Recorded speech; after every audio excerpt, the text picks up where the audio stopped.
I'm calling the Public Improvements Committee meeting to order. I need a motion to approve the agenda. So moved. Second, all in favor say aye. Aye. Aye, okay. Council Williams, have you had a chance to look over the minutes from the last meeting? I have. Okay, are you good with it? I'll make a motion that we approve the previous minutes. Okay, second, that passes. Okay. Well, first item up is sub 2021-0066, a request for a favorable recommendation regarding the vacation of 12,786 square feet of alleyway and a request for approval of a final plat combining vacated right-of-way and 32 lots into 2 lots called resurvey of blocks 114A and 114B.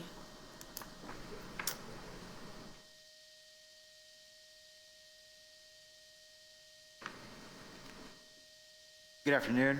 Good afternoon. I'm Eric Morrison with Bear Properties. If anybody has any questions, I'd be happy to have an answer. Council Williams. No, I think that this item we discussed previously. I don't remember in what setting. Maybe it's when we voted on this project as a whole. I can't really remember. But anyway, I'm good with it. Okay. Councilor Quinn, do you have anything? The Hardwick, right? Yes, sir. Great project. 110% support. Right. Thank you. Council Woods, you good? Yeah, great project. Had a chance to go check it out, and so that's going to be really promising and make a nice addition. Thank you. Okay, thank you. Motion to approve. Second, that passes. Thank you. Thank you. The next one is too. Okay, actually you have 4. I didn't realize that. Okay, a request for a favorable recommendation requiring the vacation of 12,715 square feet of alleyway and a request for approval of a final plat combining vacated right-of-way and 7 lots into 1 lot called the Hardwick Survey of Block 114H. A request for a favorable recommendation regarding the vacation of 1,555 square feet of alleyway and a request for approval of a final plat combining vacated right-of-way and 1 lot into 1 lot called Magnolia Point Survey. A request for a favorable recommendation regarding the vacation of 7,576 square feet of a portion of 7th Avenue South and a request for approval of a final plat combining vacated right-of-way and 24 lots into 1 lot called Block 187 Resurvey. Motion on all 3. Second, that passes. Thank you. You guys are good. Thank you. Item number 2, a request for the Public Improvement Committee to review property that has 0 voided repair permits, 5704 Martin Luther Avenue on September 1st, 2021. There was an application submitted for a special repair permit. The property was condemned by City Council on October 8th, 2019. Is the applicant here? Or Artemis?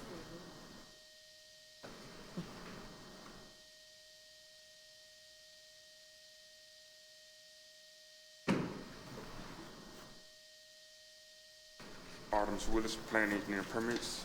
Eduardo Gutierrez is the applicant.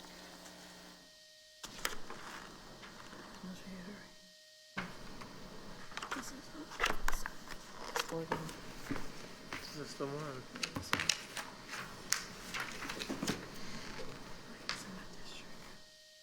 Yes, sir. I'm coming to translate for my uncle. Okay, your uncle. So he's just coming because he wants to repair a house that he bought because yeah, he's just coming to repair a house that he bought. Okay, does your uncle have a timeline for everything? Let's see. Yes. Can you tell us what the timeline is? Como tienes como un papel con el papeleo de Or the tentative timeline todo for el it? tiempo. De un timeline. Oh, he.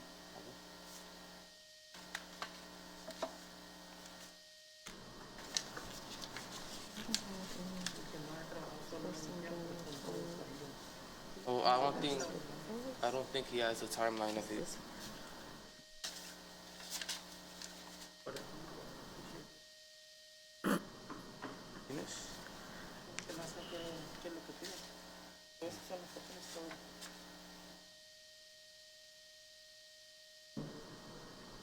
I don't think he has a paper with the timeline.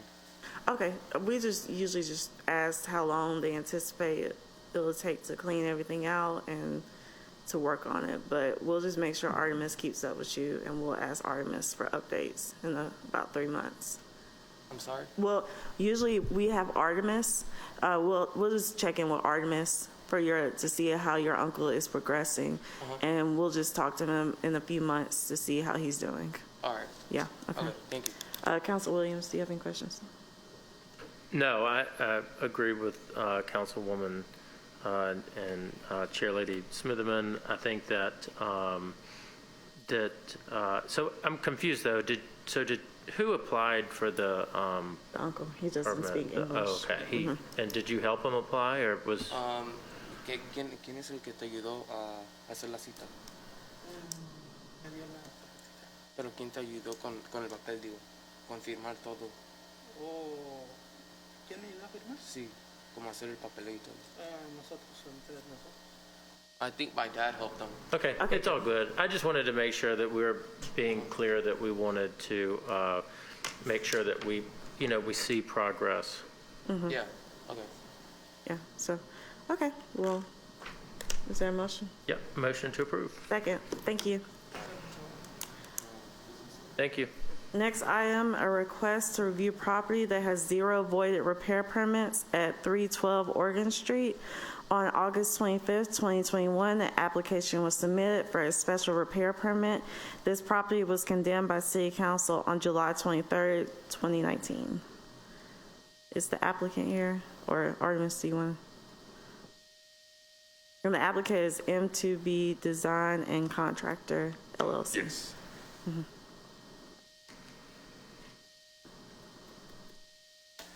Good afternoon. Hey, good My afternoon. name is Cornelius Arrington. I'm the owner of M2B Design and Contractor. And my name is Roy Smith. I'm the owner of the property. Tell us a little bit about your plans for this property. It's pretty burnt out, actually. Can you just tell us like a little bit of a timeline for what you're gonna do? Yes, we had planned to actually begin the actual renovation the 1st of November, and it should take us about 90 days to get it all completed. Okay. We have, initially put a roof on it, get it in the dry, and then we're going to do some interior work, electrical, and some plumbing repair. Okay. Okay, Artemis, I'll check back in with you in 3 months to see how they're doing.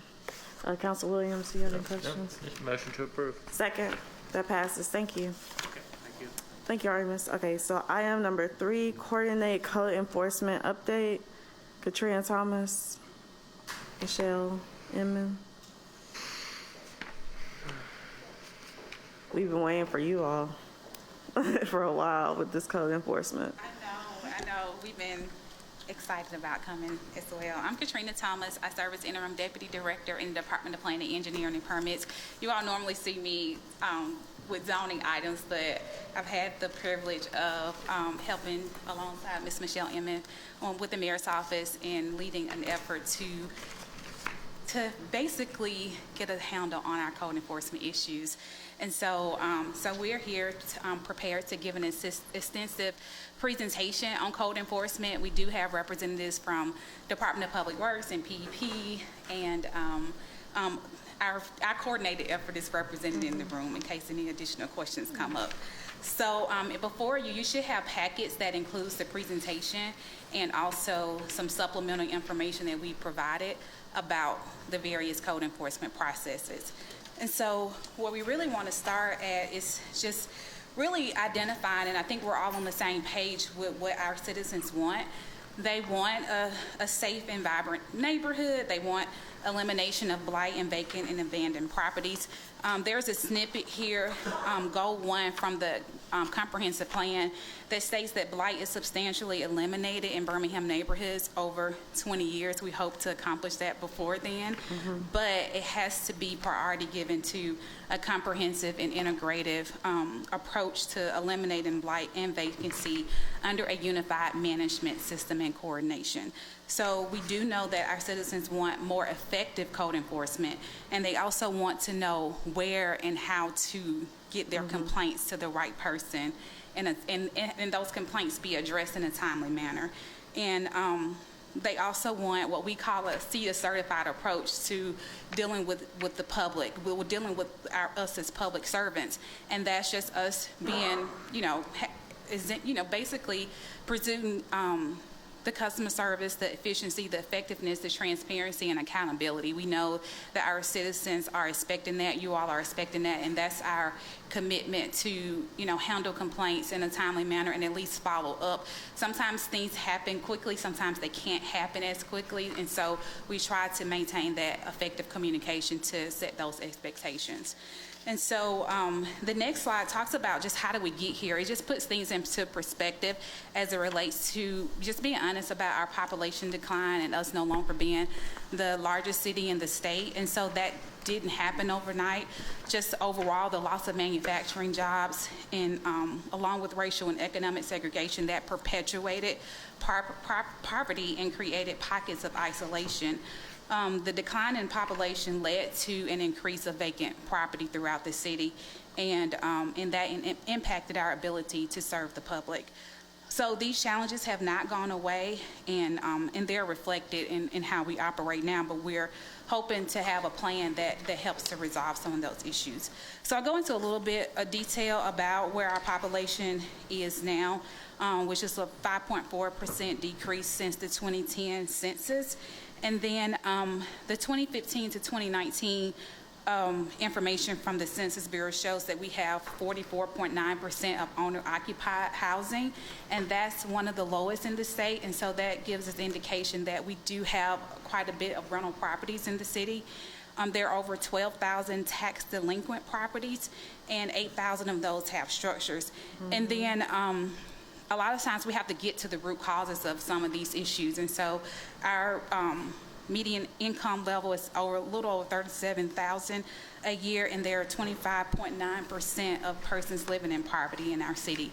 So sometimes it boils down to the citizens and property owners having the right resources to resolve some of the issues on their property. And so the next section, we'll get into basically who handles what.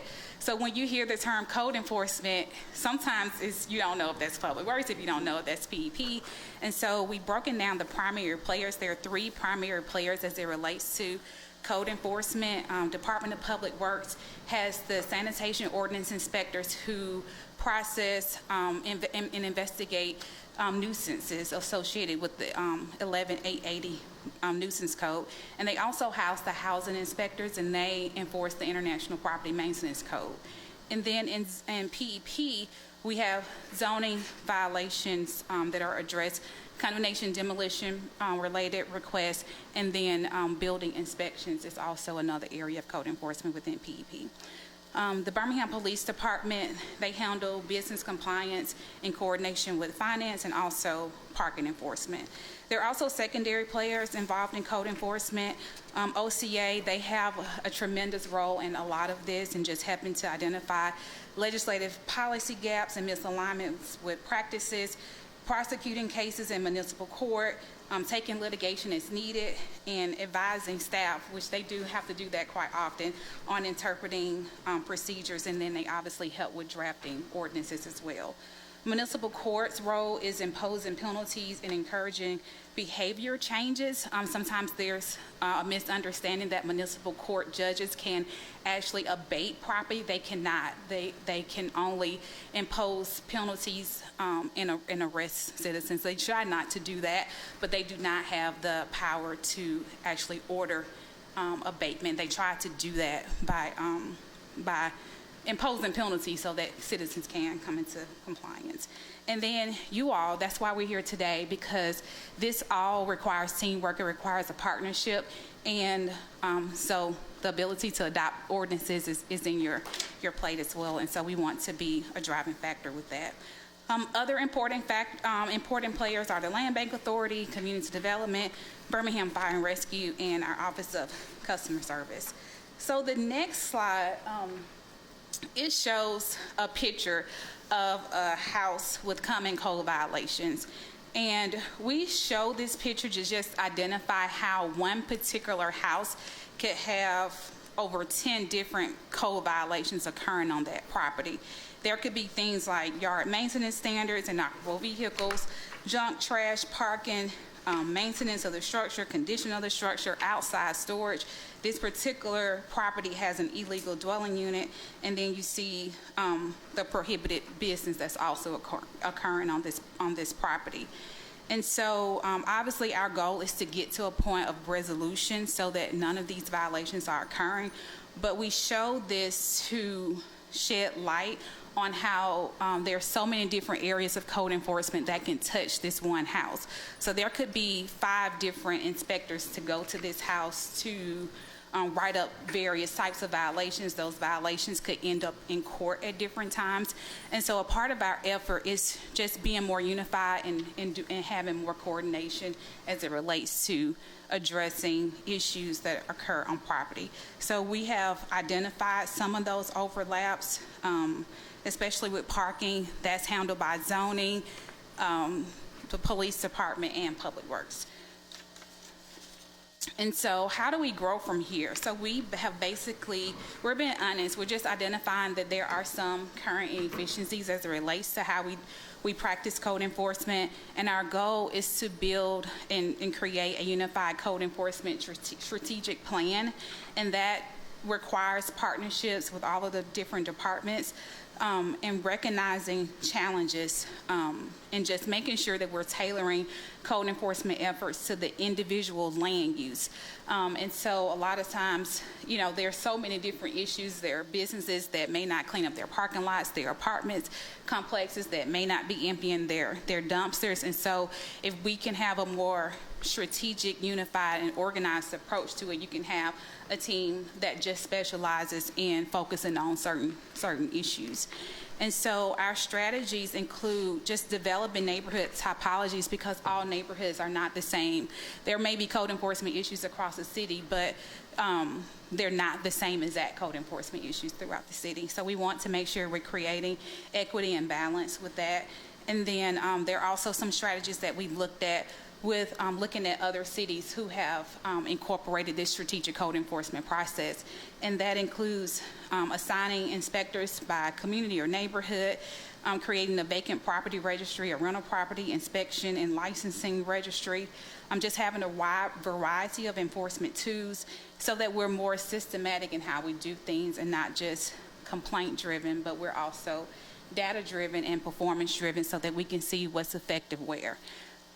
This does take a collaborative approach, as I stated before, and partnerships, and actually more accountability measures has to be in place. So what we're doing, as I stated before, we're learning from our peers, and we're charting out the processes, because a lot of times there is a misalignment with the practice, with what's actually written in the book. So we're working through that process now. That will also help us to build our Acela permitting system. When we go into code enforcement, that means that all the systems will now communicate with one another, and so we're looking forward to that happening over the next several months. Understanding and coordination is key. So we've identified just the educational, organizational, operational, and procedural education pieces that need to be identified, and that's really just understanding the internal and external communication gaps that exist, understanding how we're set up structurally, understanding our existing business practices, including the territory alignment, the software that I mentioned, and also just procedurally identifying how to strengthen our existing codes, policies, and procedures. And so we've identified really 4 primary primary strategies to effectively drive code enforcement. One is developing a citywide strategic code enforcement plan. Our planning team and PEP are about 80% complete with this plan, and it will comprehensively assess a citywide approach to tackling code enforcement. And so we're hopeful to complete that and provide that for review. Implement a robust outreach and public education strategy.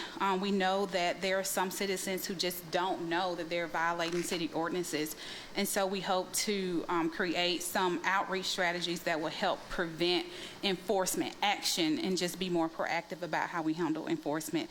Informing citizens of coming code violation, make sure they understand who handles what, how to report violations, understanding how code violations are resolved, and understanding how long it takes to resolve some of the issues.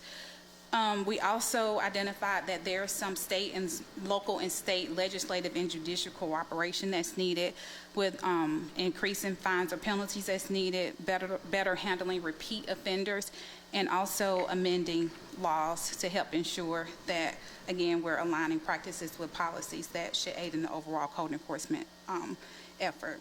And then the code enforcement software that I mentioned before is something that is in the works. The new revamped 311 system will eventually be integrated into the Acela permitting and code enforcement systems, so those systems will communicate and all areas of code enforcement will be on the same page. So if you're in an area, you can see all of the violations that are occurring, and that's a parcel-based system, and so our citizens will be able to see that as well. So what is a strategic code enforcement plan? We developed this by, we attended a conference in Memphis a few years back, the Strategic Code Enforcement Academy, and there's a lot of information out about strategic code enforcement, but basically it's just a data-driven system that helps to understand how complex code enforcement can be. And as you can see through this presentation, it is a lot of information, but it does require a strategic, unified code enforcement approach.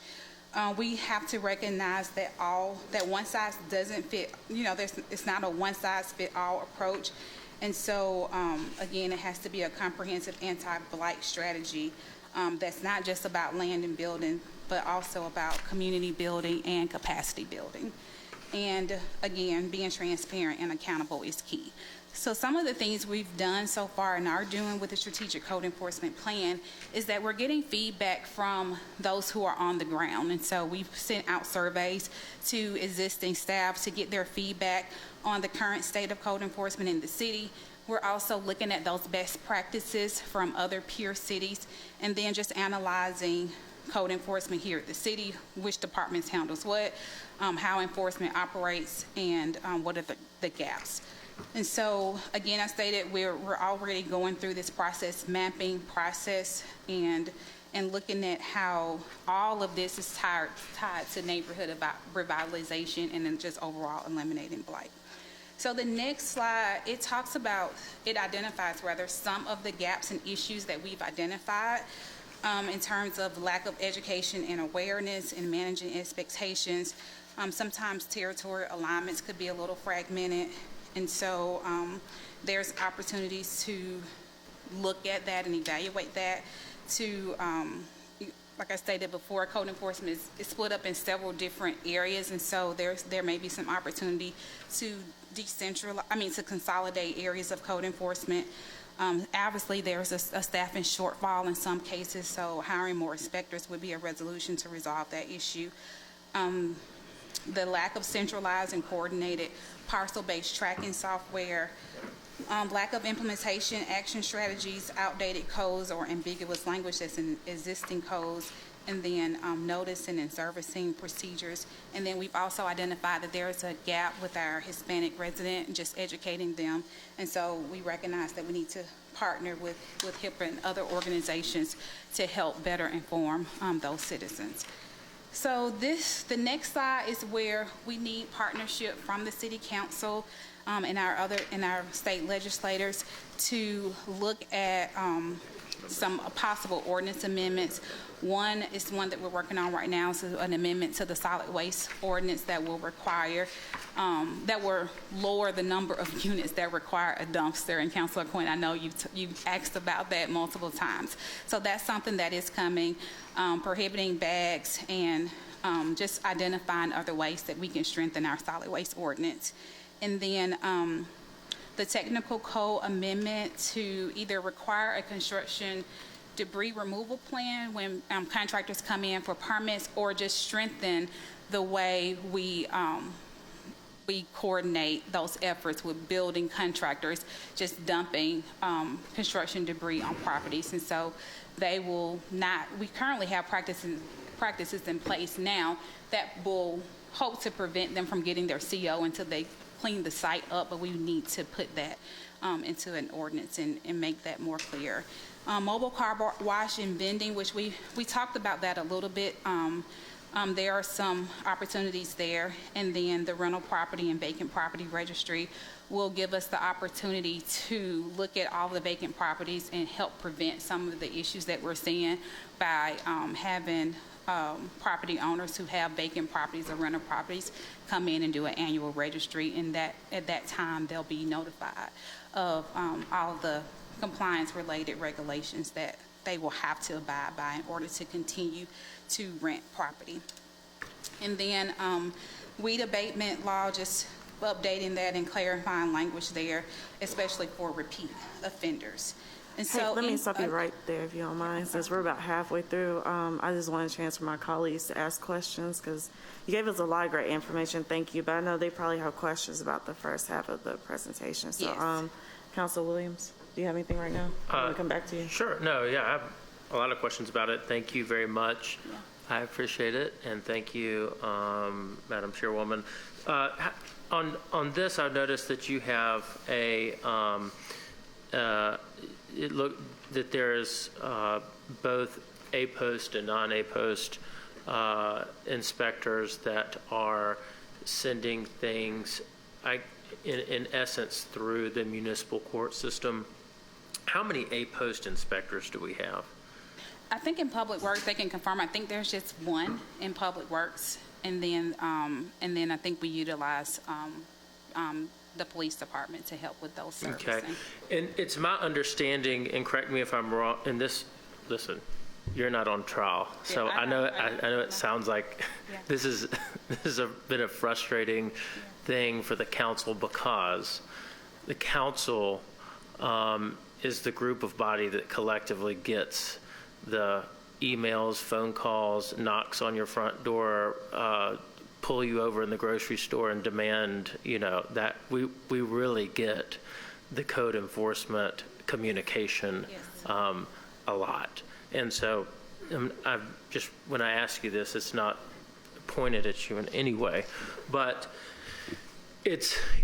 I have always said that we need to have, if the state law requires our inspectors to be A-post to issue a citation, then we absolutely need to have an adequate number of A-post inspectors so that a citation could be issued on the front end.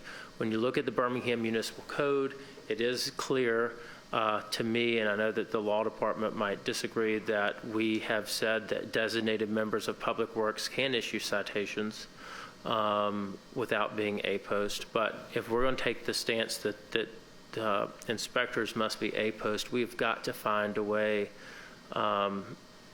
Deputy Mitchell, that we have enough A-post inspectors that can write those citations. Because if we have 1 to 3 for the entire city, and if that one is the supervisor of the department, then I think that we see the outcome. And for the citations, there's a big difference when you get pulled over by a police officer and you get a fine for speeding or running a stop sign or whatever, because you're expected to pay the fine or show up in court.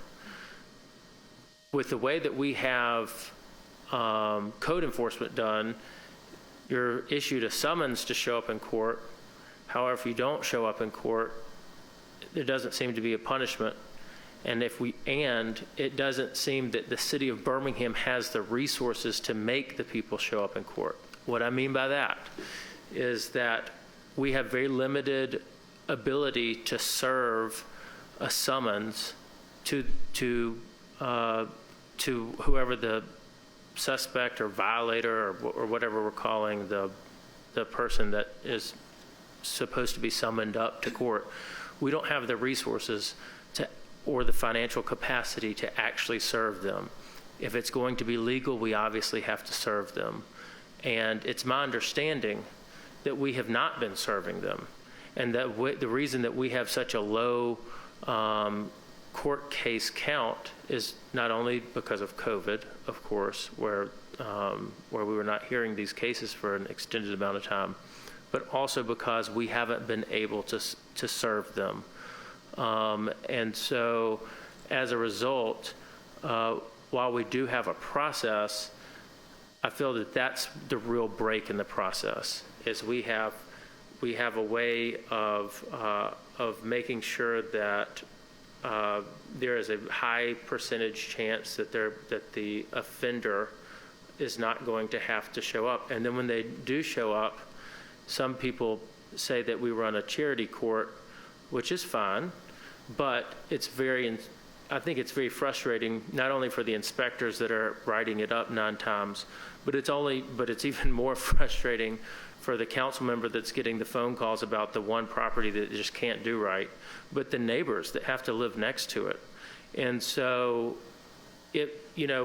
what I have seen in my past 4 years is an inspector will go out there. We have some great inspectors. They're great. They're nice.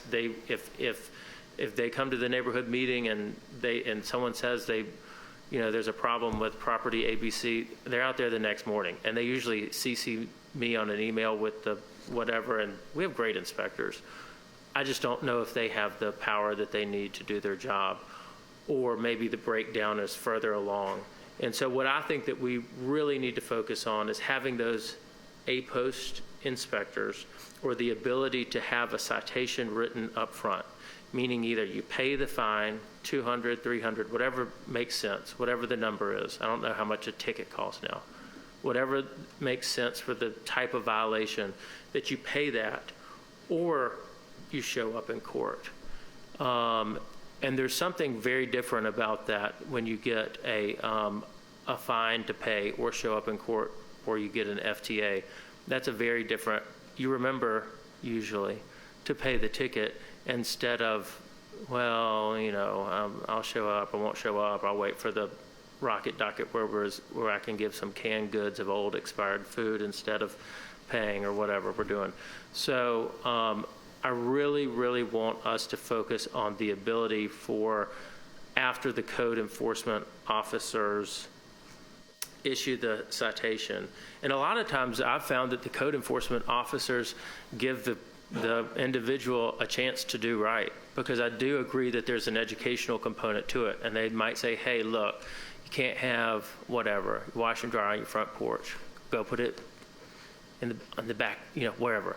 And they give them a few times, and then they'll go out and 10 days, 20 days, 30 days, and then if they're non-compliant, or if they're going to be non-compliant in the beginning, and there's which I think is obvious too, then they will write them up for municipal court. But the amount of time it's taking for these to go to municipal court, and the percentage that are actually making it to municipal court, have kind of made this process ineffective. And I think that's one thing that, and it would be great if I know in my district there is a large amount of criminal dumping, whether it be from a construction contractor that's working on a project in the district or the city, or it's a commercial contractor that is working in Mountain Brook, and on his way home he thinks he'll just drop it off in an alley in my district and then just keep on going through Birmingham. And so both of those problems exist, but we don't have a real enforcement mechanism to to tackle that. So I really want to reiterate both having an appropriate number, and this is Chaz, an appropriate number of A-post inspectors, and have the inspector to have the ability up front to issue a citation. They don't need to go see a judge. If the inspector says they're in violation, they should be able to issue a citation that costs X number, whatever the schedule would be.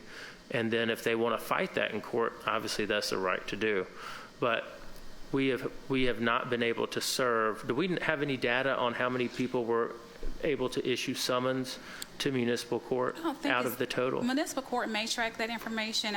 In the presentation, I provided just our active code enforcement cases. We have over 20,000 active code enforcement cases. So a lot of times there's this, this statement that this code enforcement is not taking place. It is taking place. We are tracking the volume of it and the voluntary compliance rate. So sometimes there is a gap because we are driving compliance through education. We know that if the structure is occupied and there's someone in the property that, that owns the property, or the landlord is present, we try to drive compliance through education. But you're absolutely right, Councilor Williams. We have seen a tremendous amount of success in peer cities with having the ability to issue those citations. So that's something that is included in the strategic code enforcement plan as a strategy.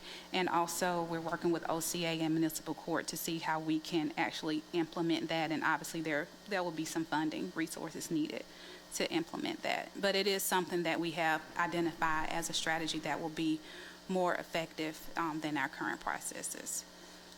Yeah, so thank you for that. Pretty much was almost finished with the presentation. We included just data on our existing code enforcement efforts. We compile reports on a weekly basis about all code enforcement activity across districts, across different categories of code enforcement. 91% of active cases are in districts 4 through 9, so we can see where there are some compliance issues just geographically. And then you all are aware of our demolition efforts, and then it just highlights our weed abatement efforts. We have identified that there are top 6 issues: overgrown lots, inoperable vehicles, trash dumping and litter is one category, dilapidated structures, outside storage and junky properties, and parking violations. If you have time, what we can do is hear from Michelle Emmons. She has done a tremendous job with actually mapping out the process and identifying issues like what you've talked about, Councilor Williams, with seeing where the actual challenges are through our process. So I'll hand it over to Michelle to go over those areas. Good afternoon. I'm Michelle Inman, and I serve as Administrative Analyst for the Mayor's Office.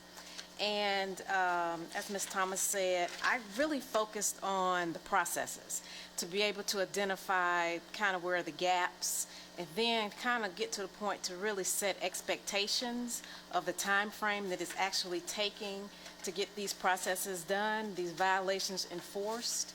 And so just looking at, we kind of focused on overgrown lots, inoperable vehicles, dilapidated structures, which is condemnation and the demolition process, and then property maintenance.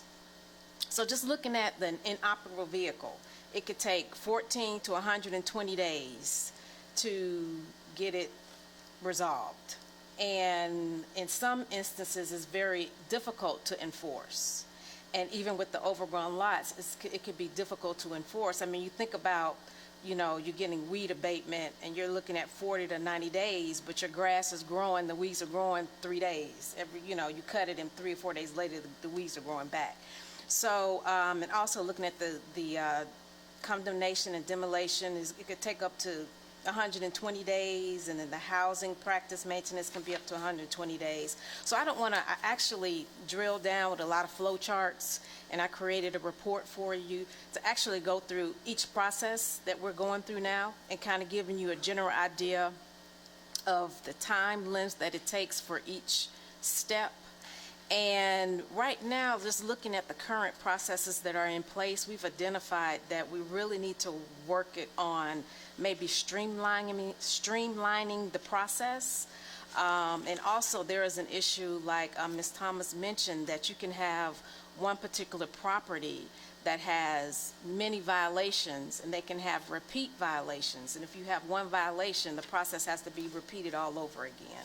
So I know we're really tight on time, but one of the main considerations that we want to really think about is education, because I think a lot of the residents are not aware of the violations. And I think bringing that and letting them know the enforcement processes, and I think just setting the expectations of resolution so they can have a better awareness. And then also I mentioned updating the ordinances and consolidating the departments, because Ms. Thomas mentioned that we have so many different departments that are involved with the code enforcement. So if we can have just one consolidated department that focuses on code enforcement and everybody's on the same page. So I actually have included a report, and as you drill down, it has our actual reports for code enforcement at the end of the report, so you can kind of look and see the ground that we're covering and the movement that is actually being made at this point in our code enforcement efforts. And that is all I have. You have any questions? Thank you. Counselor O'Quinn, do you have any questions? Well, lots of emotions. And Council Williams is right. I mean, this is something that every city councilor deals with multiple times every single day. There is not, I can guarantee you, there is not a day in our office that we don't get multiple code enforcement related calls, emails.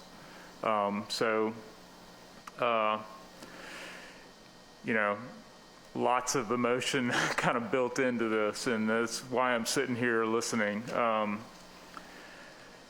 So there's a lot of things in here that, you guys touched on briefly that citizens have, quite frankly, been asking for a long time.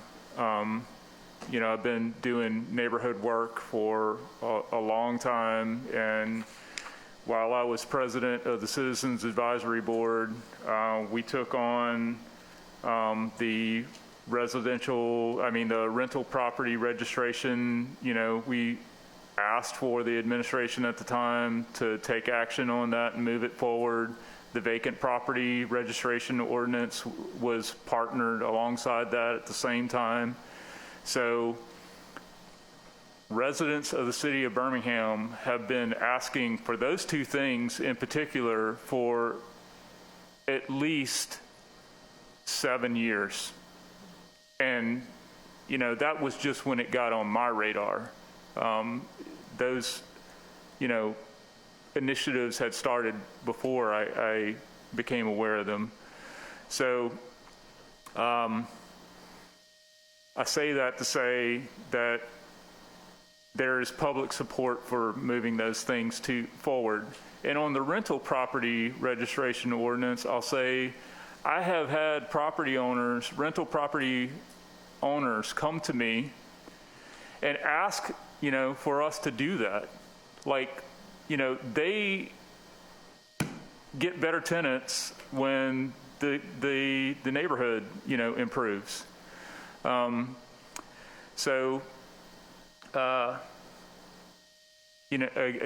a lot of emotion kind of wrapped in around this. One thing I do want to say is I think a lot of folks who've been around for a minute actually know the codes.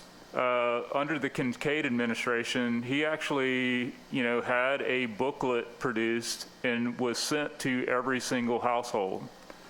And for, years afterwards, I know during Mayor Bell's administration, he had it reprinted and kind of updated, and those were distributed. When I came into office in 2017, I had it printed again using my office funds, and we've distributed hundreds of those. I even went to the extent of having that entire code booklet translated into Spanish but then was told by OCA, hold up a minute, don't do that, because we're going to make some changes. And so I've been sitting on my hands trying not to shout, about, because I see, especially in the Latino community, if anybody has an excuse for not knowing, it's those folks, because we, quite frankly, don't communicate well with them. So, but it's not for lack of effort, at least on my part. So I just want to put that out there. Before you go to HECA, I got, a code enforcement booklet ready to go. Like right now, I could forward you the PDF in the next 5 seconds. So just want to put that out there. And I know each one of us could probably talk at length about all of this. Thank you for your work in doing this. I know, residents see this, code enforcement as a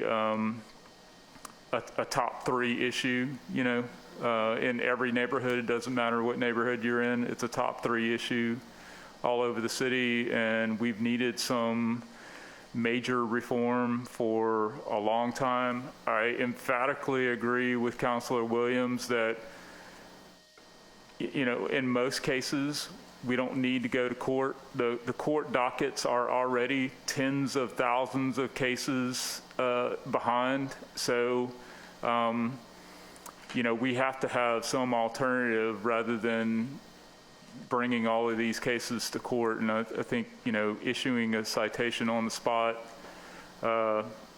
is one of the tangible things that we could do to move that forward. So I'll hush up, but thank you guys for doing such a deep dive on this. Thank you, Councilor Quinn. Councilor Woods?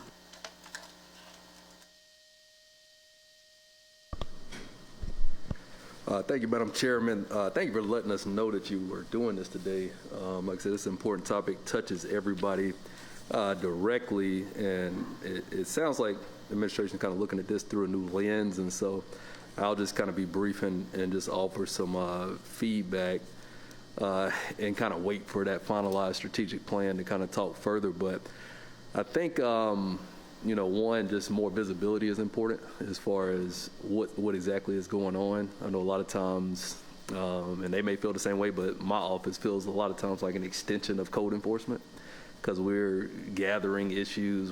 They're calling us even if they don't call 311, so we're having to point them to 311. Also collecting confirmation numbers so we can follow up, because that it needs to be kind of more visibility so people can go and look and see where their issue is or where their concern is in the process, what has happened. Because in the absence of a resolution of the issue, the grass being cut, people just assume nothing's happening. And a lot of times that's not the case, but I don't know, they don't know, and there's no real good way to get that information back and forth. Also, looking at whether it's a manpower thing or, whatever that breakdown is, a lot of times it feels like issues aren't being investigated unless we submit them as a counselor or as a neighborhood person. And so that's been a frustration. So looking at how we initiate cases, and I know just looking at the stats, my district, has fewer cases. There may be several reasons for that, but looking at how we initiate cases, are people traveling the districts and notating issues, or are we waiting for those? And I think you might have responded to that on some level as far as being complaint driven, but basically those things, like wanting all of the departments to function self-contained, basically, to be able to, whether it's going out, specifically for code enforcement, going out, seeing the issue, ticketing, kind of getting around the municipal court thing is a, because some people just say they're not going to change, so there's no real, they keep going through that cycle over and over again. I think one guy even did 30 days in jail and kept doing what he was doing, but yeah, the visibility is going to be important because, like I said, we're getting calls, getting requests for information, getting information reported, and so it'd be good to be able to have a way for counselors or the public to be able to get up-to-date information as far as where cases are, if there are roadblocks or if something is stuck, you know, what that's about. But so that's kind of all the feedback I'll give right now, and just kind of look forward to seeing the completed strategic plan. Thank you. Thank you, Council Woods. Thank you for this detailed presentation. It was very helpful, very educational and a refresher, I think, for all of us. I guess my first thing would be asked, what are the next steps? I know you have considerations, but what are the next steps and what do you need from us? Well, I know definitely at this point, we've identified that we'll be working closer with OCA. And as far as going through the current procedures and making sure that they're in line with the code. And then we can, with working with them, then we can make recommendations if code changes need to be made. But at that point, we'll be working with OCA and working closer with the inspectors. How long do you predict that will take? As far to start or to complete? Both. Because what are we going to do until then? Because these violations are still happening. As everyone's mentioned, we have a backlog of citations, and it's not just municipal court, it's almost every court system in the whole country is backlogged right now. So they are correct saying that putting a case on the docket may not be heard until the middle of 2022, for example. So do you know when the start time would be? Like, how are we going to adjust? Like, are you going to do some and then like update it? How are we going to? Well, we actually currently are in conversations with Attorney Bernard as far as the current processes that we have and being able to identify them and making sure that they're in line. As far as completion, I think this will always be an ongoing issue. As far as working directly with OCA and making sure that everything and all the codes are in line and the process are in line with as far as the enforcement. Okay, because I do think that's a good idea, Councilor O'Quinn, to print out booklets and distribute them, because the reality is Birmingham is mostly an older population, and while we may want to be technological savvy, I know like I have an older district, it's just easier and it's going to cost more money, but I think it'll save us in the long run, honestly, by sending things out like this, even like garbage pickup. I know they used to do this, but if we could just do it maybe quarterly, that's something we should consider, because we can verbally tell people to go to a website, but you just gave us the stats that 1/4 of our city is poor, which means they can't afford to have a computer. They may have a phone, but that doesn't necessarily mean anything. So I really, that's why I asked, because I don't want Councilor O'Quinn or anybody else to waste resources trying to get out the education for our citizens. The Spanish community. I know Districts 5 and District 6 in particular, we have a big Latinx community. How are we going to bridge the communication gap with them? Because sometimes I've seen this on my parents' street, trying to talk to my neighbors, but it's only the little kids that know English, it's not the adults. How are we going to help with that? And are we going to translate the code into Spanish? And when we do this education piece, are we going to make it bilingual to the point that it doesn't matter who's watching, everybody's going to be able to understand? So I have questions about that. Great question. We did identify that there is a communication gap. And so our goal is to partner with HICA and also make sure that we're cognizant of the communication gap. So any materials or PSAs that we put out, we'll do our very best to have that in a bilingual format.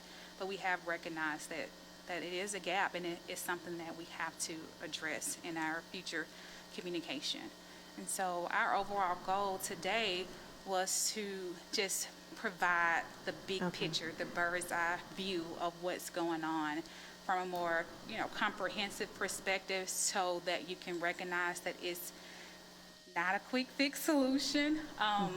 It has to be very strategic. It's a complex issue. These issues didn't happen overnight. This is years of some of these properties being abandoned, and so some of that is the big issue. So as we repopulate our city, we know that some of these issues will be resolved because Birmingham is the place where people want to live. And so we know that over time, there will be an opportunity to have more reinvestment into our communities.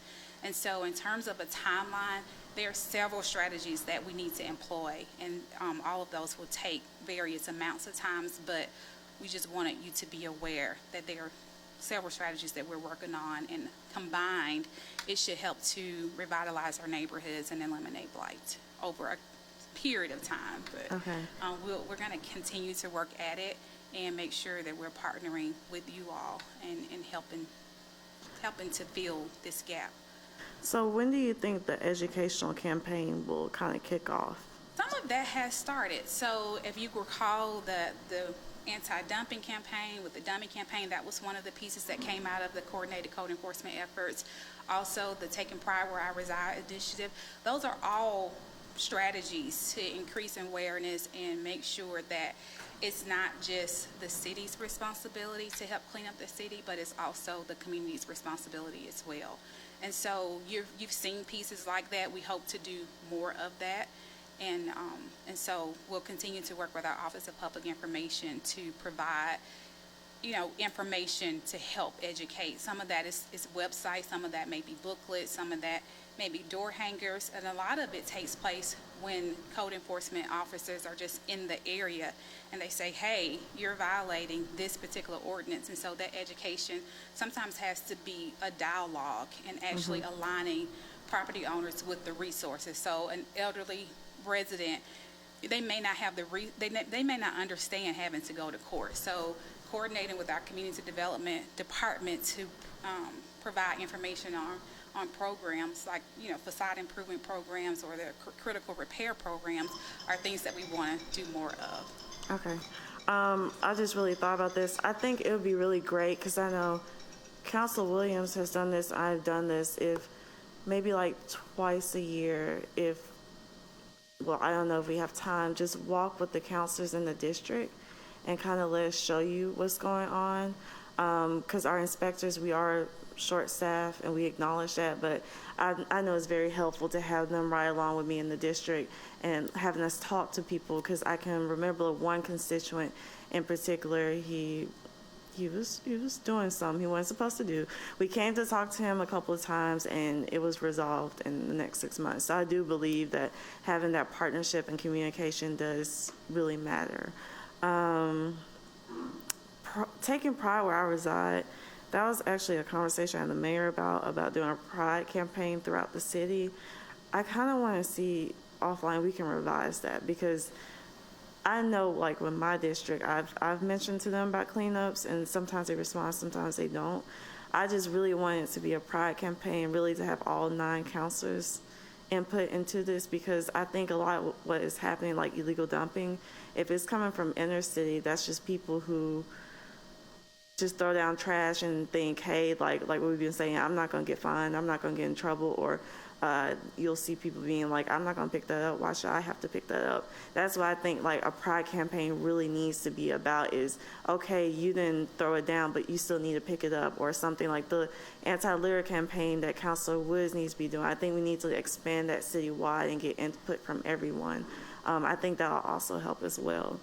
Lastly, 311 system. I know you guys really aren't over that, but Chaz, the county has a new system. They don't have I don't think it's 311, but they have it where I think the commissioners are able to see these complaints. And this, I know it's a long-term project, but the councilors, we really need to see these complaints that are coming in, because I found this summer, in the last 2 years, people will say they're calling our office and they're not calling our office, they're calling 311. And so we're getting lashed out at saying, I gave this to you, I turned this in, what's going on? And we're like, we had no knowledge that you turned this complaint 3 times. So I think that 311 system really I know with COVID we may not have as much money, but like it's really important, like we really revamp that, because that's the only way constituents can turn in these violations is through 311. I know in previous administrations that staff has been able to get into that, but I really think it would just help out honestly with a lot of these problems.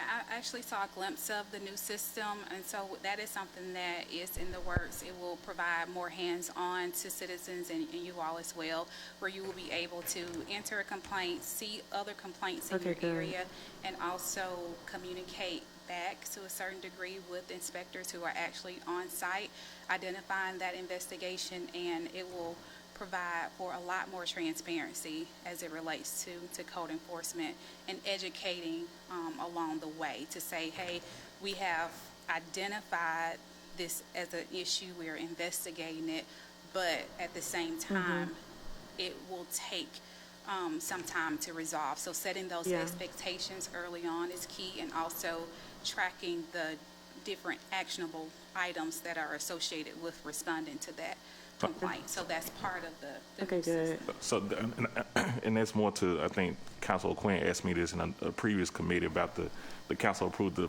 Click Fix Play 311 app.